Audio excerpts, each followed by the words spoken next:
Hello student.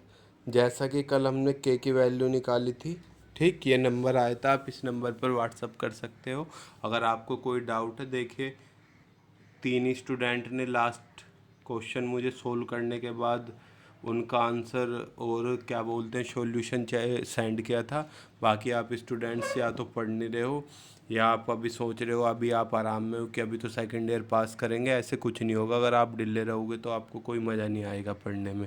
ठीक है, अब देखिए हम चलते हैं आगे की क्लास में। हमने के की वैल्यू निकाल ली थी। अब देखिए हम निकालेंगे relativity of length and relativity of time. देखिए हम लेकर आए हैं आपके सामने रिलेटिविटी ऑफ लेंथ। देखिए आप ध्यान से, let us consider a rod lying along X dash axis of moving frame of reference an observer in this frame determines the coordinate to its ends as X two dash and X one dash. यानी कि आप इसे ऐसे समझिए, यहाँ कोई observer है और इसने कोई रोड देखी एक्स एक्सिस के अलोंग। इसकी ये एक्स टू डैश थे यहाँ कोऑर्डिनेट्स और यहाँ एक्स वन डैश थे। तो इसकी लेंथ कितनी बैठेगी, X two dash minus X one dash. ये मैंने इनिशियल लेंथ ले ली मूविंग फ्रेम के। ठीक, ये रहा S dash. Now if we determine the length of the same rod of a stationary frame. Stationary frame में हमने कौन सा मान लिया, एस। तो रोड होगी, ये कितनी होगी आपकी x2 और ये कितनी होगी x1। पहले में हमने एस डैश वाले में हमने डैश में मान लिया और इसमें हमने विदाउट डैश मान लिया। तो लेंथ कितनी होगी इस बार, x2 माइनस x1। इसमें तो कोई दिक्कत नहीं है, हमने लोरेंज ट्रांसफॉर्मेशन पढ़ी हुई है। क्या एक्स टू डैश की वैल्यू कितनी होती है, X two minus V T upon one minus under root V square upon C square. Lorentz transformation हमने शायद लास्ट ही क्लास में ही की थी। ऐसे ही एक्स वन डैश की वैल्यू ये होंगी। मैंने कुछ नहीं किया, L0 यानी कि L naught equals to X two dash minus X one dash. X two dash की वैल्यू पुट की मैंने और किसकी वैल्यू पुट की मैंने, एक्स वन डैश की। तो वी टी से तो वी टी कैंसिल आउट हो जाएगा, क्या बचेगा L2 x2 minus X one. नीचे तो एलसीएम सेम है तो नीचे तो यही बचेगा, ऊपर x2 minus X one. LCM नीचे सेम है, सेम बचा, और x2 माइनस एक्स वन किसके इक्वल था, मेरा L के इक्वल था। तो ये L आ गया मेरा।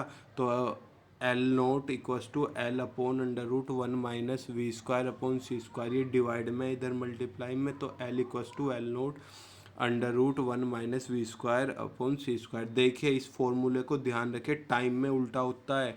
टाइम में उल्टा होगा यानी कि नोट वाला इधर होगा और ये इधर होगा, तो बच्चे कंफ्यूज होते हैं। तो बच्चा लोग कंफ्यूज नहीं होना।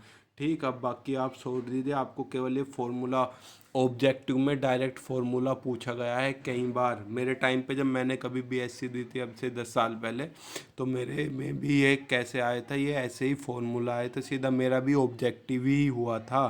अब देखिए अगर मैं आपके सामने रिलेटिविटी ऑफ टाइम लेकर आता हूँ तो सेम ऐसे ही T naught T two dash minus T one dash और टी कितना T two minus T one. पहले की तरह ही हमने एस डैश में देखा था तो टाइम डैश में आ गया, और हमने एस में देखा था तो टाइम इसमें आ गया। अब लोरेंज ट्रांसफॉर्मेशन में हमने टाइम निकाला हुआ था। देखिए आप, टाइम निकाला हुआ था हमने, ये रहा T one dash plus X dash V upon C square, T two dash plus X dash V upon C square. ये हमने लोरेंज ट्रांसफॉर्मेशन में लिखाना हुआ है। आपको सॉल्यूशन करने के लिए दिया था पर कुछ ही बच्चों ने मुझे सेंड किया, बाकी ने सेंड नहीं किया। तो अब मैं क्या करता हूँ, टी निकालता हूँ कितना, T two minus T one. तो यहाँ देखिए सेम, ये तो कैंसिल हो जाएगा, क्या बचेगा T two dash minus T one dash, और नीचे का एलसीएम सेम, ये T two dash minus T one dash किसके इक्वल था, टी नोट के। तो मेरे पास वैल्यू क्या आ गया, T equals to T naught upon one minus V square upon C square का अंडर रूट। देखिए टी नोट के तो अपोन में है, और मैं आपको दिखाता हूँ, ये रहा एल नोट की मल्टीप्लाई में है। टी नोट के अपोन में है और एल नोट के मल्टीप्लाई में। इसमें कंफ्यूज नहीं होना आपको जरा सा भी। अब आते हैं हम, एक न्यूमेरिकल भी दिया हुआ है। देखिए न्यूमेरिकल थोड़ा सा ढका हुआ है लेकिन फिर भी इतना तो है कि आप देख सकते हो। लोरेंज, ये रहा, what will be the length of the metre rod appears to be for a person travelling parallel to the length. Speed of light कितनी है, 0.8 C, sorry speed of light के 0.8 टाइम्स है। तो आपको लेंथ पूछे, length कितनी होगी, आपने पढ़ा है L equals to L naught. L naught की किस में होगा, मल्टीप्लाई में under root one minus V square upon C square. ये है 8 की v की जगह पर क्या रखो 0.8c, करोगे इसका स्क्वायर कितना 0.64 सी स्क्वायर, तो नीचे वाले सी स्क्वायर से नीचे वाला सी स्क्वायर, ऊपर क्या बचेगा अंडर रूट में 1 - 0.64। अब 1 में से 0.64 घटाओगे तो 0.36 बचेगा, और आपको 36 का पता है 6 होता है, तो 0.6 आ गया आपका आंसर। ठीक, तो इसमें घबराने की कोई ज़रूरत नहीं थी, छोटा सा क्वेश्चन था, ये आपका इम्पोर्टेंट है। मैंने देखे इस क्लास के लास्ट में ऑब्जेक्टिव भी दिए हुए हैं 6। ठीक, अभी मैंने बुक से ही दिए हैं, मैं आपको खुद अपने पास से बना के दूंगा। इनवेरिएंस, पहले तो इनवेरिएंट का मतलब समझिए, इनवेरिएंट होता क्या है। अगर आपको ये समझ में आ गया तो आप आसानी से इस टॉपिक को समझ सकते हो। इनवेरिएंट का मतलब होता है अपरिवर्तनीय, अपरिवर्तनीय, यानी कि जो बदलते नहीं हैं। तो हमने गैलीलियन ट्रांसफॉर्मेशन पढ़ी थी, उसमें क्या क्या चीज़ बदलती है और क्या क्या नहीं बदलती है। इसमें हम क्या पढ़ने वाले, इनवेरिएंस मतलब कि जो नहीं बदलते। ठीक, ये रहा, it state that the basic law of mechanics do not change under Galilean transformation, यानी कि गैलीलियन ट्रांसफॉर्मेशन के अंदर बेसिक लॉ चेंज नहीं होते। कौन कौन से हैं? The basic of Newtonian mechanics are Newton's law of motion, law of conservation of momentum and energy. मैंने पहली क्लास में आपको यही पूछा था कि लॉ ऑफ कंजर्वेशन एप्लीकेबल है या नहीं गैलियन ट्रांसफॉर्मेशन में, तो उसका आंसर ये है कि हाँ वो एप्लीकेबल है, क्योंकि वो क्या होता है इनवेरिएंट, यानी कि अपरिवर्तनशील, वो नहीं बदलता। इसके लिए हमने प्रूफ भी करके दिखाया, लेकिन आपको प्रूफ से कोई लेना देना नहीं है। प्रूफ से क्यों लेना देना नहीं है? क्योंकि ऑब्जेक्टिव ही होगा 100%, इस बार तो चेंज होने का कोई मतलब ही नहीं होता। ठीक, तो आपको बस यही याद रखना है कि ये क्या होते हैं, इनवेरिएंट। देखिए यहाँ लिखा भी हुआ है, एक चीज़ और डाली हुई है आपकी, मैं थोड़ी स्क्रीन छोटी कर दे रहा हूँ, देखिए आप। Thus, all three fundamental quantities, length, mass, and time, are invariant to the relative of motion of the observer. This property is known as Galilean invariance। कि मास, लेंथ और टाइम आपके क्या होते हैं, इनवेरिएंट, यानी कि चेंज नहीं होते। आपका मन करे आप इसे पढ़ सकते हो, अगर टाइम है आपके पास, टाइम नहीं है तो जितना मैंने बताया इट्स एनफ फॉर यू। देखिए अब मैं आगे चलता हूँ।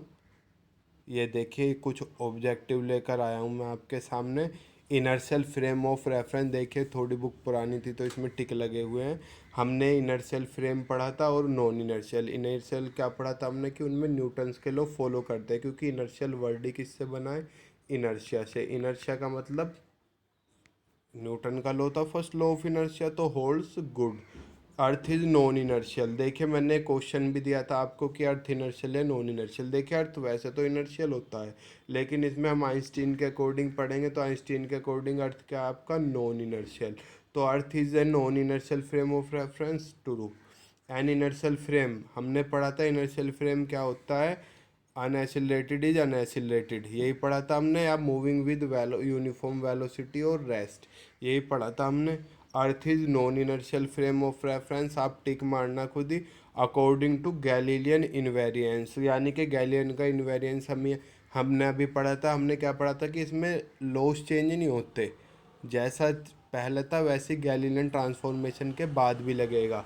ये रहा the basic law of mechanics do not change, do not change नहीं बदलते इन गैलीलियन ट्रांसफॉर्मेशन। देखो हमने मोमेंटम भी इनवेरिएंट पढ़ा और एनर्जी भी इनवेरिएंट पढ़ी, मास, लेंथ, टाइम भी इनवेरिएंट पढ़ा, तो both A and B are क्या हो गया, ट्रू। तो देखिए बस इतने ही क्वेश्चन थे, आगे मैं थोड़े से टॉपिक कराना हूँ। कल हमें करना है माइकलसन मोडले एक्सपेरिमेंट। कुछ बच्चों ने जो फाइनल ईयर में वो बीएससी सेकेंड ईयर में ही पढ़ा होगा, माइकलसन मोडले वही वाला है जो आपने बीएससी सेकेंड ईयर में पढ़ा है।